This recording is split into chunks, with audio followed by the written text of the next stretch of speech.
This tree all the way over to this tree, and I used a lariat to stabilize this tree to the next tree over, which was a lot more solid, but this still kept it up high. The next place we moved, I kept the line on there and we moved it over to that tree. And then I moved it over from that tree. Well, see, there's still a piece of rope hanging there. I couldn't get that knot out, so I tied it, just cut it.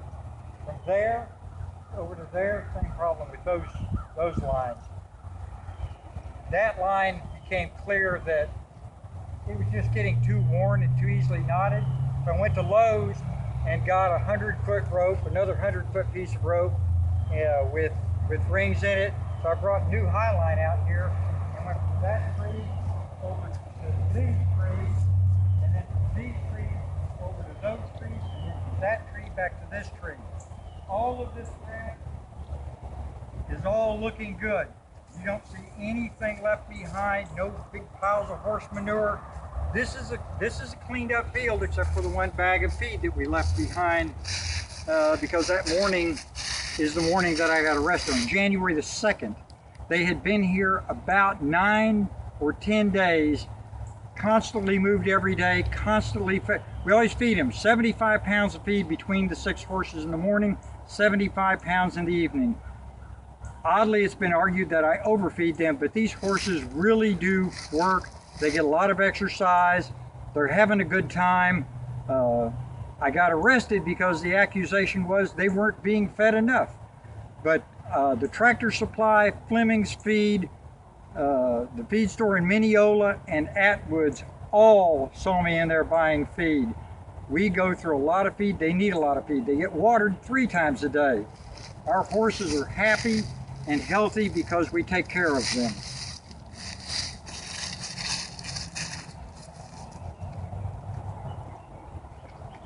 This is the trail where I carried the feed. Some of the time, you can follow me here.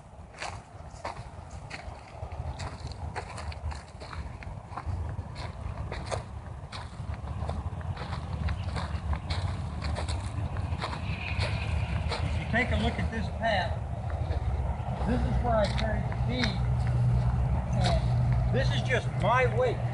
My weight with 50-pound bag of feed made the trail this muddy, coming in and out. And yet, what they expect people to believe is that somehow the horses were highlined from that tree to this tree and the ground stayed like this, even though they had been left here for 3 weeks unattended. The concept is insane to anybody who's ever had horses. Horses' feet are hard on the ground.